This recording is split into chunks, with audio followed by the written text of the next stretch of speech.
لیکن چونکہ self interest تھا اور ابو جہل چاہتا تھا کہ کوئی اچھی رائے میں جائے، اچھی بات میں جائے تو ہمارے کام آ جائے گا، اس کو اجازت دے دیں کہ آ جائیں گے۔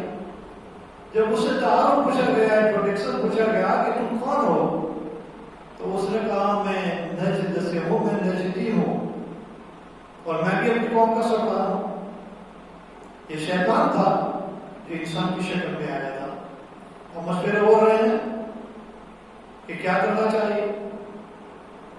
کسی نے کہا نبی کریم صلی اللہ علیہ وسلم کو مکہ سے باہر نکال دو، کسی نے کہا کال کوتری میں آپ کو قید کر دو اور آپ کے ماننے والوں کو قید کر دو۔ ہر ایک نے اپنی اپنی رائے دی۔ آخر میں ابو جہل نے کہا کہ اگر ہم نے یہاں سے اس کو نکال دیے تو جس جگہ کے اوپر جائیں گے وہاں اپنا مذہب پھیلائیں گے، لوگ ان کے ساتھ ہو جائیں گے، اور خطرہ ہے کہ کل اپنی جمعیت کے ساتھ، اپنے لوگوں کے ساتھ ہمارے پر حملہ نہ کر دے۔ اگر ان کو کہیں پر قید کر دے تو ہو سکتا ہے کہ ان کے آدمی سب جمع ہو جائے، قید خانے کو توڑ دے، ان کو نکال کر چلے جائیں۔ تو پوچھا یہ ابا حکم، یہ ابو جہل کی کنیت تھی، ابا حکم آپ بتائیں کیا کرنا چاہیے؟ تو ابو جہل نے کہا کہ ہم ایسا کریں گے، اس کو قتل کر دیں۔ جب قتل ہی ہو جائیں گے تو بات ختم ہو جائے گی، نہ باس نہ بجے باس ہوئی۔ لیکن سوال یہ پیدا ہوا کہ اگر اس کو قتل کریں گے تو بنو ہاشم جو آپ صلی اللہ علیہ وسلم کا قبیلہ تھا، بنی مطلب جو آپ کے چچا تھے اور آپ کے خاندان والے تھے، تو وہ تو اس کا بدلہ لیں گے، چھوڑنے والے نہیں ہیں۔ ابو جہل بڑا ہوشیار تھا۔ ابو جہل نے کہا مکہ میں جتنے بھی قبیلے ہیں ہر قبیلے سے نوجوان کو ہونا چاہیے، اور سارے قبیلے کے نوجوان نبی کریم صلی اللہ علیہ وسلم کے گھر کو گھیرا دار کر رہیں گے، اور جب یہ صبح میں اٹھیں گے یا اس کے گھر کے اوپر جا کر حلہ بول دیں گے اور سب ایک ساتھ میں تلوار ماریں گے، تو گویا کہ پورا کا پورا مکہ اس قدر کی سازش میں داخل ہو جائے گا۔ اب بنی ہاشم بنی مطلب پورے مکہ والوں سے، پورے شہر والوں سے نمٹ نہیں پائیں گے، یہ ان کے بس کی بات نہیں ہے۔ ایک دو آدمی ہیں تو الگ بات ہے۔ اس زمانے میں مکہ مکرمہ میں سب سے بڑے بڑے فیمس 60 قبیلے تھے، 60۔ تو یہ خون اور خون کا بدلہ اور یہ قتل اور قتل کی سازش اور اس کا بدلہ مکہ کی پورے قبیلے کے اوپر تقسیم کر دیا جائے گا، اور یہ مشکل ہو جائے گا بنی ہاشم کے لیے بدلہ لینا۔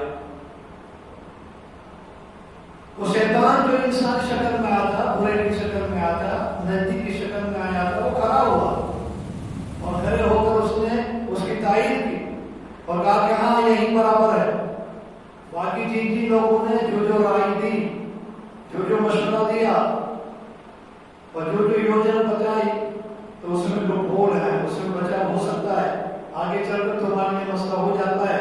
باقی ابو حاتم نے جو کہا بالکل صحیح ہے، اس کی تائید کرتا ہوں۔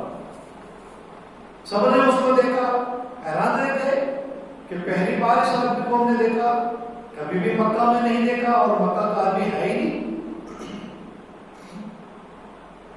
تو مجھے نے کہا کہ فکر نہ کرو، میرا دوست ہے، نجد کا ہے، نجدی ہے، شیخ ہے اور وہاں کا سردار ہے۔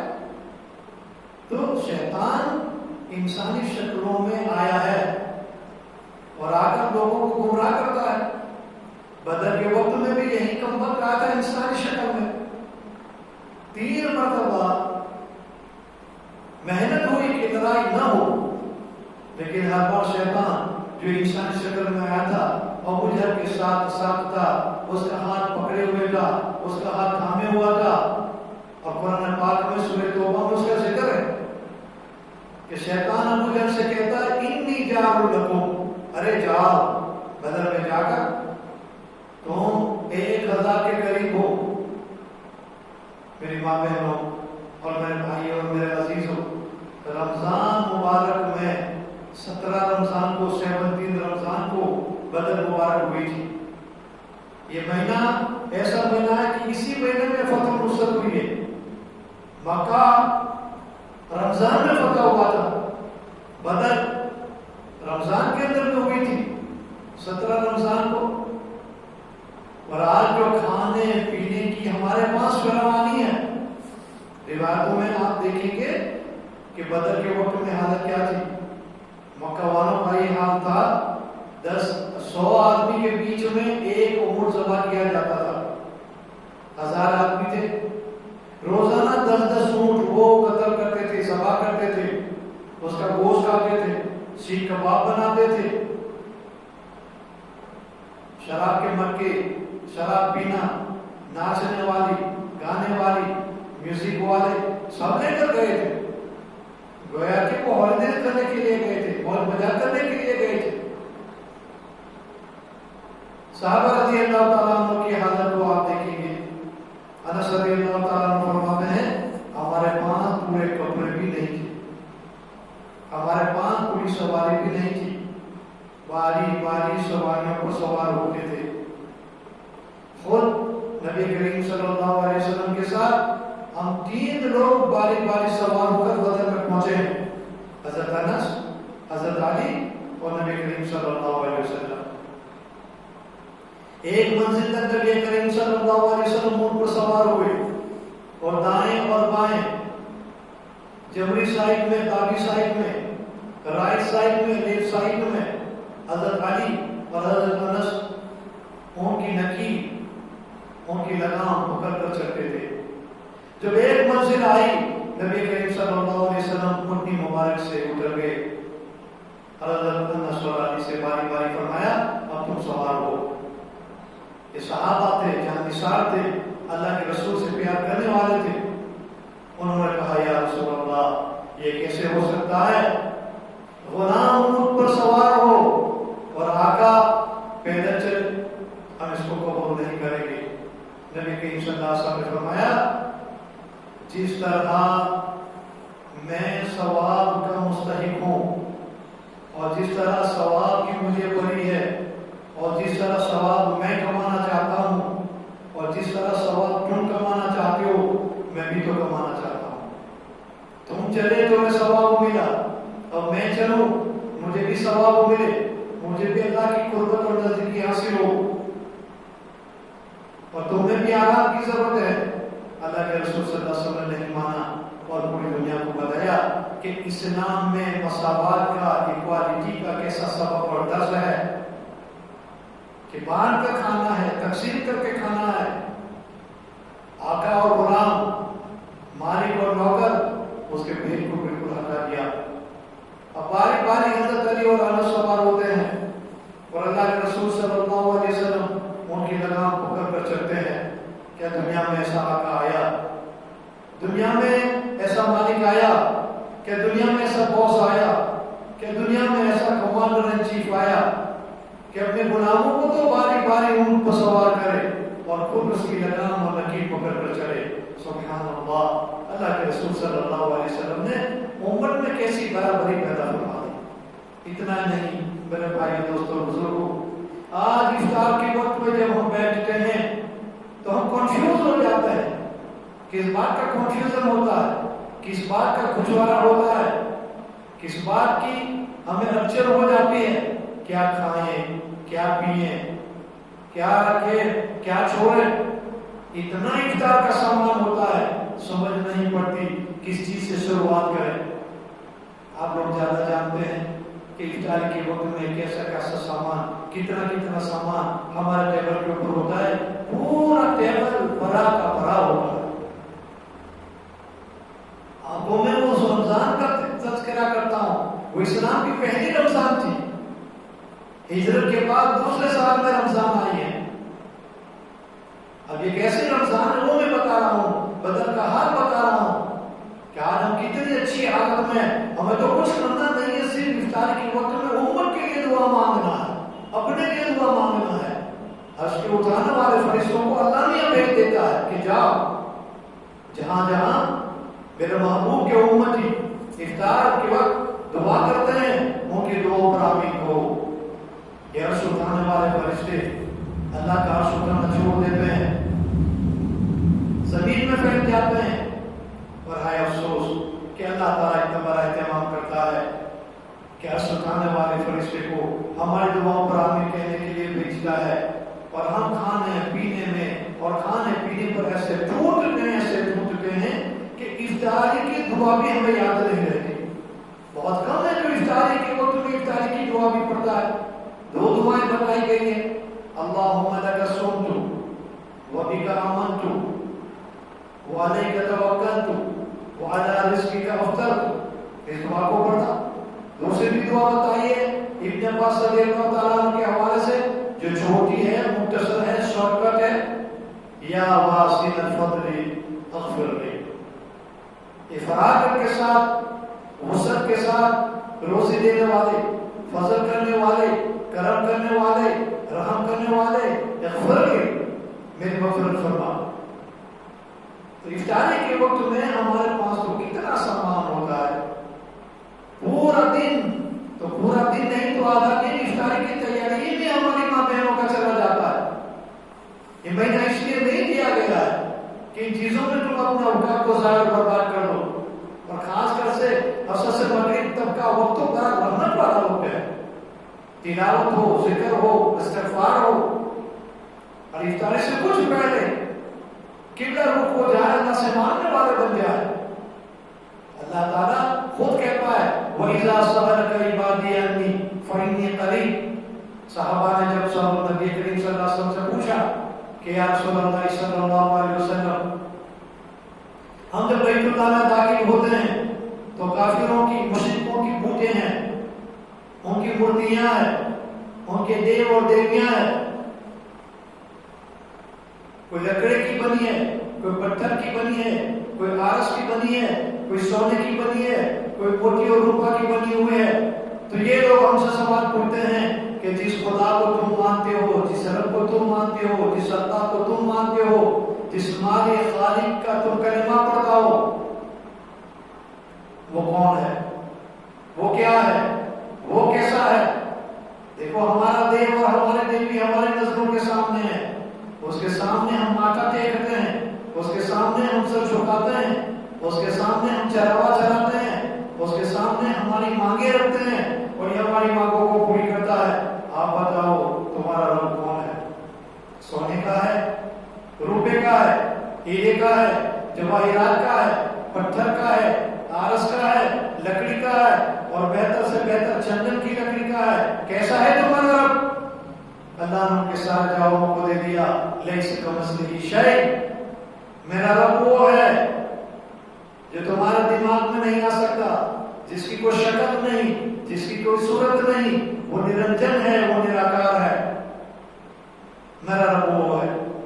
یہ تو تم نے اپنے ہاتھ سے بنایا ہے، یہ اپنے اندر میں اتنی طاقت نہیں رکھ سکتا کہ اگر مکھی اور مچھر اور کیڑے اور مکوڑے تمہارے چراغے کو اٹھا کر لے جائے تو اسے واپس چھین لے، ارے اس کو روک بھی نہیں سکتا، یہ چراغ میرا ہے، یہ میرا پسند ہے، یہ میرے اوپر چرایا ہوا تو کہاں لے جاتی ہے؟ نہ مکھی کو روک سکتی ہے، نہ مچھر کو روک سکتی ہے، نہ کیڑے مکوڑوں کو روک سکتی ہے، نہ کتے کو روک سکتی ہے، اور اگر لے بھی جائے تو یہ دیو، یہ دیوتا، یہ دیوی اسے واپس چھین نہیں سکتے۔ تو جو اپنا بچاؤ نہیں کر سکتا، جو اپنے سامان کی حفاظت نہیں کر سکتا، ارے پگڑو نادانو، یہ تمہارے مال کی، جان کی حفاظت کیسے کرے گا؟ میرا رب تو وہ ہے لا تأخذہ سنۃ ولا نوم، اس کو نہ نیند آتی ہے، نہ نیند کا غلبہ ہوتا ہے، نہ قنوت کی تاری ہوتی ہے، نہ جھونکا آتا ہے۔ آسمان اور زمین کی مخلوق کو وہ سنبھالے ہوئے ہے، وہ علیم ہے، خبیر ہے، بصیر ہے۔ کالی رات میں کالے پتھر پر، سارے سمندر کے نیچے کالی رات میں، اماوس میں کالی کیڑی، کالی چوٹی بھی اگر چلتی ہے تو میرا رب اس کو دیکھتا ہے، اس کے پاؤں کی آہٹ کو وہ سنتا ہے۔ صحابہ نے پوچھا یا رسول اللہ صلی اللہ علیہ وسلم، یہ لوگ تو اپنے دیو دیویوں کا نام لیتے ہیں اور نام لے کر پکارتے ہیں، ہم کیسے ہمارے رب کو پکارے؟ سبحان اللہ، اللہ اکبر۔ اللہ نے تمام سوالوں کا جواب دے دیا، ہمارے لیے کوئی اڑچن باقی نہیں رہی، کوئی مشکل باقی نہیں رہی۔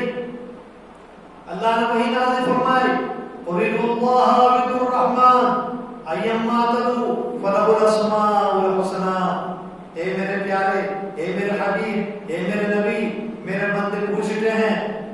نام سے پکاریں؟ کون سا نام اچھا ہے؟ اے میرے پیارے حبیب، میرے نبی، اپنے امتوں کو اور میرے بندوں کو بتا دو، قل ادعوا اللہ وادعوا الرحمن، اللہ کہہ کر پکارو، رحمان کہہ کر پکارو، رحیم کہہ کر پکارو، غفار کہہ کر پکارو، ستار کہہ کر پکارو، قیوم کہہ کر پکارو، حی کہہ کر پکارو، متقی کہہ کر پکارو، جبار کہہ کر پکارو، سبوح قدوس ربنا ورب الملائکۃ والروح کہہ کر پکارو۔ جس نام سے پکارنا چاہو اس نام سے پکارو، لہ الاسماء الحسنی، اس کے لیے اچھے اچھے نام ہیں، پیارے پیارے نام ہیں، بیوٹیفل نام ہے۔ پھر پوچھتے ہیں یا رسول اللہ صلی اللہ علیہ وسلم وہ کہاں ہے؟ اللہ اکبر، کہاں تلاش کریں؟ حرم میں تلاش کریں، مسجد اقصی میں تلاش کریں، مسجدوں میں تلاش کریں، مسجدوں کے گنبد میں تلاش کریں، مسجدوں کی میناروں میں تلاش کریں، منبر و محراب میں تلاش کریں، مسجد کے کونے میں تلاش کریں، خانقاہوں میں تلاش کریں، اس کو کہاں تلاش کریں؟ اللہ کہتا ہے انی معکم اینما کنتم، اے میرے بندے تو جہاں بھی ہے، تو جہاں بھی جاتا ہے میں تیرے ساتھ ہوں، تو سویا ہے میں تیرے ساتھ ہوں، تو بیدار ہے میں تیرے ساتھ ہوں، تو گھر پر ہے میں تیرے ساتھ ہوں، تو سفر میں ہے میں تیرے ساتھ ہوں، تو خوشی میں ہے میں تیرے ساتھ ہوں، تو غمی میں ہے میں تیرے ساتھ ہوں، اے میرے بندے تو تندرست ہے میں تیرے ساتھ ہوں، تو بیمار ہے تو میں تیرے ساتھ ہوں، اے میرے بندے میں تجھ سے دور نہیں، میں تجھ سے چھیڑا نہیں، ہاں تو اگر مجھ سے چلا جائے، تو مجھ سے دور چلا جائے تو یہ تیرا قصور نہیں، میں تو تجھ سے قریب ہوں، میں تو تیرے ساتھ ہوں۔ پھر بندہ پوچھتا ہے، امتی پوچھتے ہیں، صحابہ پوچھتے ہیں یا رسول اللہ صلی اللہ علیہ وسلم یہ لوگ جاننا چاہتے ہیں کہ تو جب ہمارے ساتھ ہے تو کہاں ہے، کتنا قریب ہے؟ اللہ اکبر، میرے بھائیوں ہماری ماں ہم سے اتنا قریب نہیں، ہمارا باپ ہم سے اتنا قریب نہیں، ہماری بیوی ہم سے اتنا قریب نہیں، ہمارا شوہر ہم سے اتنا قریب نہیں، ہمارے جان پہچان والے ہم سے اتنا قریب نہیں جتنا ہمارا رب ہم سے قریب ہے۔ کتنا قریب ہے وہ خود فرماتا ہے، ہر سوالوں کا جواب ہمارے رب نے قرآن پاک میں دیا۔ ہائے افسوس ہم قرآن پڑھتے نہیں، ترجمہ پڑھتے نہیں، غور کرتے نہیں، فکر کرتے نہیں، اس پر عمل کرتے نہیں، یہ ہمارا قصور ہے۔ اللہ تو کہتا ہے نحن اقرب الیہ من حبل الورید، اللہ بتا رہا ہے میرے بندے میں کتنا قریب ہوں، میں کتنا قریب ہوں تجھ سے۔ نحن اقرب الیہ، اے میرے پیارے، اے میرے نبی، آپ میرے بندوں کو بتا دو میں تم سے اتنا قریب ہوں، میں اتنا قریب ہوں، میں اتنا قریب ہوں۔ حبل الورید، یہ ہمارے گلے کے پاس وہ رگ ہے، وہ نس ہے جس کو زندگی کی رگ کہا جاتا ہے، اگر وہ کٹ جاتی ہے آدمی مر جاتا ہے۔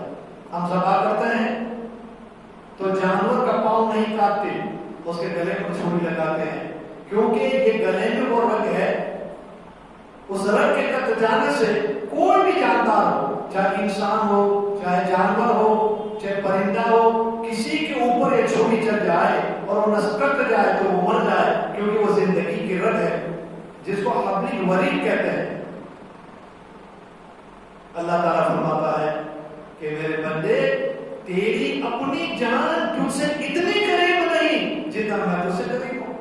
حدیث پاک کے اندر میں آیا، بندہ جب دعا کرتا ہے، دعا کرتے وقت کرتا ہے، کہتا ہے اللہم یا رب، اے میرے رب، اے میرے مالک، اے میرے مولا، فرشتے اس آواز کو روک لیتا ہے، جان نہیں دیتا، اللہ کے پاس پہنچنے نہیں دیتا۔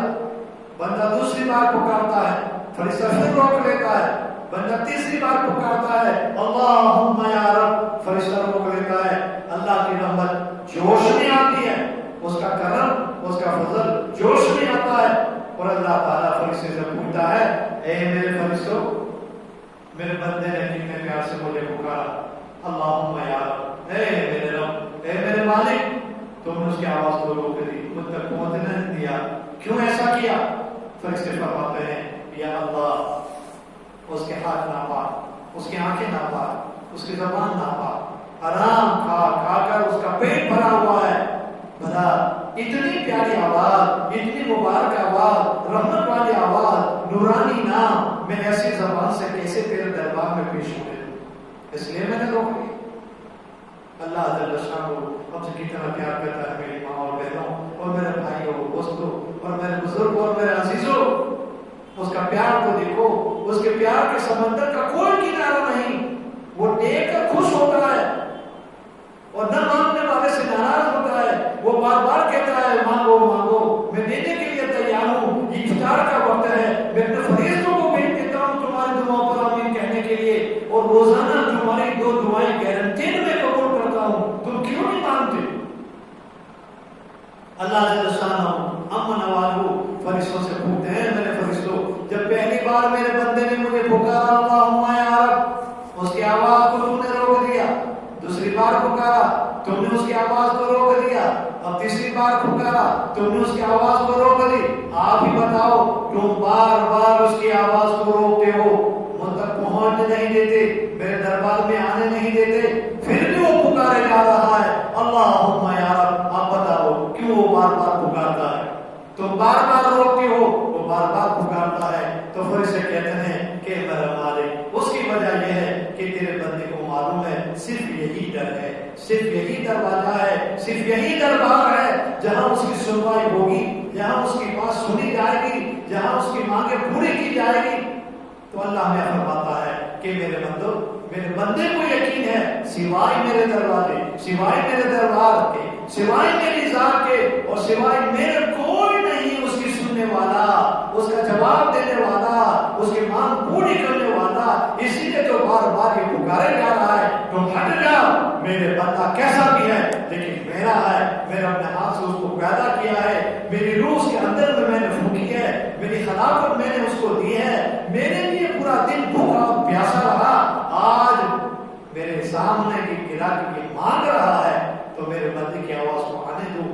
فرشتے کو ہٹا دیا جاتا ہے, ہماری آواز کو اللہ قبول کر لیتا ہے, ہماری پیشکش اس کے دربار میں حاضر ہو جاتی ہے اور ہماری ضرورت کو پوری کر دی جاتی ہے. پھر فرشتے کو اور پھر اللہ جل شانہ نبی کریم صلی اللہ علیہ وسلم کو جواب دیتے ہیں کہ جب صحابہ رضی اللہ تعالیٰ عنہ آ کر پوچھتے ہیں کہ یا رسول اللہ صلی اللہ علیہ وسلم جب ہم اللہ کو پکاریں تو کیا اللہ ہمارے سنے گا؟ جب اللہ سے مانگیں گے تو کیا اللہ تعالیٰ ہمیں دے گا؟ اللہ نے پھر جواب دیا وَإِذَا سَأَلَكَ عِبَادِي عَنِّي فَإِنِّي قَرِيبٌ. اے میرے نبی, اے میرے پیارے, اے میرے محبوب, میرے بندے آپ سے پوچھتے ہیں کہ میں کہاں ہوں, میں کون ہوں, میں کیا ہوں. جب پکارتے ہیں تو میں سنتا ہوں یا نہیں؟ میں قریب ہوں, اجیب دعوت الداعی اذا دعانی.